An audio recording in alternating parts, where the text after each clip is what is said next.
चलिए तो आज के ऑनलाइन लाइव क्लास में आप सबों का स्वागत है।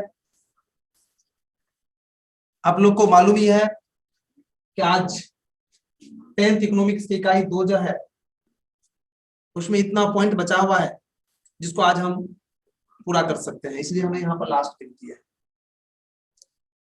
और उसका जो बचा हुआ पॉइंट है मात्र एक पॉइंट है जिसका नाम है प्रमुख स्मरणीय तथ्य। पहले उसको लिख लीजिए, फिर उस पर हम बात करेंगे आपसे।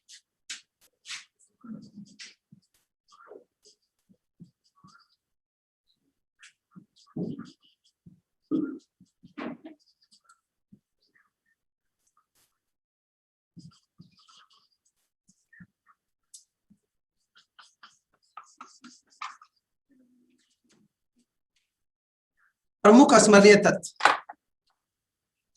वैसे तो जो यहाँ के पुराने छात्र होंगे वो इससे अवगत होंगे कि इस पॉइंट के अंतर्गत हम चैप्टर के जो महत्वपूर्ण ऑब्जेक्टिव होता है उसको हम लिखाते हैं। यह ऑब्जेक्टिव दो दृष्टि से महत्वपूर्ण होता है।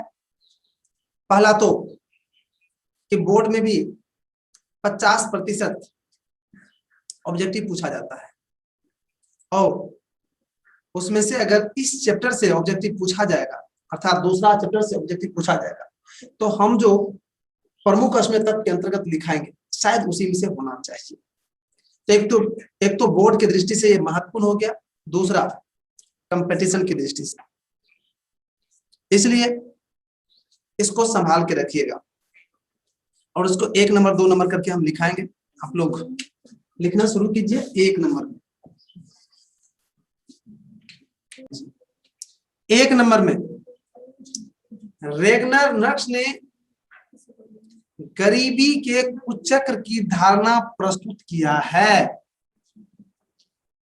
दूसरा नंबर में गरीबी को जन्म देती है, यह कथन रेगनर नक्स का है।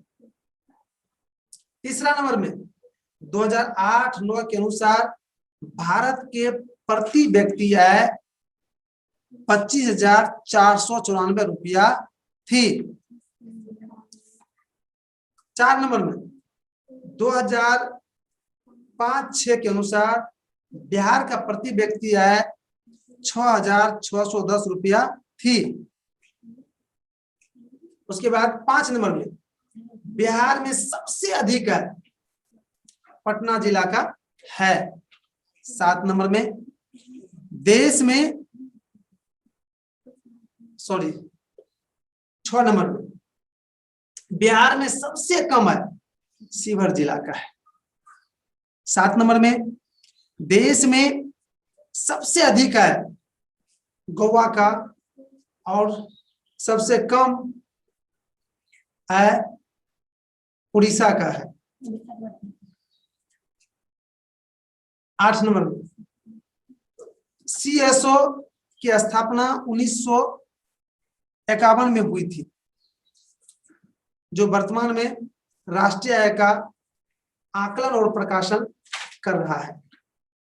9 नंबर में भारत में वित्तीय वर्ष की अवधि 1 अप्रैल से 31 मार्च तक की होती है।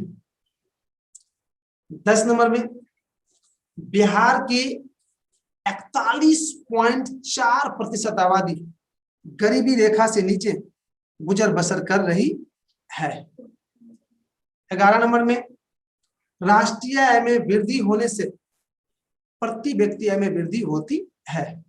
और 12 नंबर में NSSO का पूरा नाम, जहां N for national, NATIONAL national, S for simple, SAMPLE simple, S for फिर दूसरा S जो है survey, SURVEY survey, O for organisation, ORGANISATION organisation अर्थात राष्ट्रीय प्रतिदर्श सर्वेक्षण संगठन। उसके बाद PCI का पूरा नाम, P फॉर पर, C for capital, I for income, अर्थात प्रति व्यक्ति आय होता है। इस तरह से हमने इस चैप्टर के जो महत्वपूर्ण ऑब्जेक्टिव था उसको हमने लिखाने का प्रयास किया। और एक्सरसाइज में एक बार आप लोग देख लीजिए कि कौन ऐसे क्वेश्चन है जो मैं अभी तक पढ़ाया इस चैप्टर को और वह क्वेश्चन आपसे आपके कॉपी से टैली नहीं कर रही है। जो नहीं करेगा उसको मैं अभी लिखाऊंगा। जी देखिए एक बार,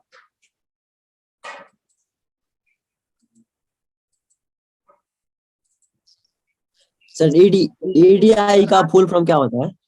जी बहुत बढ़िया।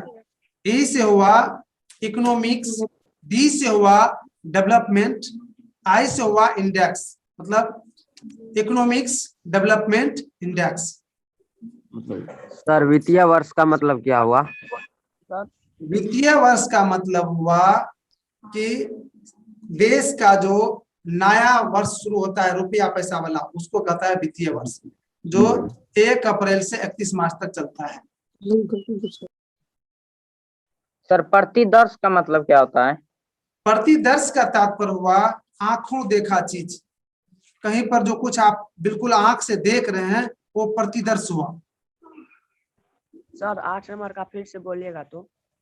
8 नंबर में सीएसओ का सीएसओ का स्थापना 1951 ईस्वी में हुई थी, जो वर्तमान समय में देश के राष्ट्रीय सर 1951 या 1954? 1951 या 1954? 1951, 54 नहीं। Thank you sir. सर कुछ का मतलब क्या होता है? कुचाग्र का मतलब? आवाज नहीं आ रहा आपका ठीक से। कुचाग्र का मतलब सर? कुचाग्र कुचक्र का मतलब होता है कि गलत चक्र, गड़बड़ चक्र। चक्र मतलब घूमना होता है ना, जब सही से घूम रहा है तो कहते हैं कि सही से घूम रहा है, गलत से घूम रहा है तो कहता है गलत से, कुचक्र कहता है। सीएसओ का मतलब? एनएसएसओ क्या होता है? सीएसओ एक संगठन है जो राष्ट्रीय आय का आकलन और प्रकाशन कर रहा है। तो शायद आप लोग को इसमें दिक्कत नहीं है और हम आगे भी नहीं बढ़ पाएंगे। अतः आज की क्लास को तो लास्ट करेंगे, लेकिन कल हम इकोनॉमिक्स का ही दूसरा चैप्टर शुरू करेंगे। साथ ही साथ आप लोग कल कार्ड भी लेके आइएगा। हम सबका तीसरा चैप्टर शुरू करेंगे और कल कार्ड भी देखेंगे। सभी से रिक्वेस्ट है कि कल कार्ड लेके आइएगा। समय आपका अब समाप्त हो रहा है, अतः आज के क्लास को हम यहीं पर विराम देते हैं।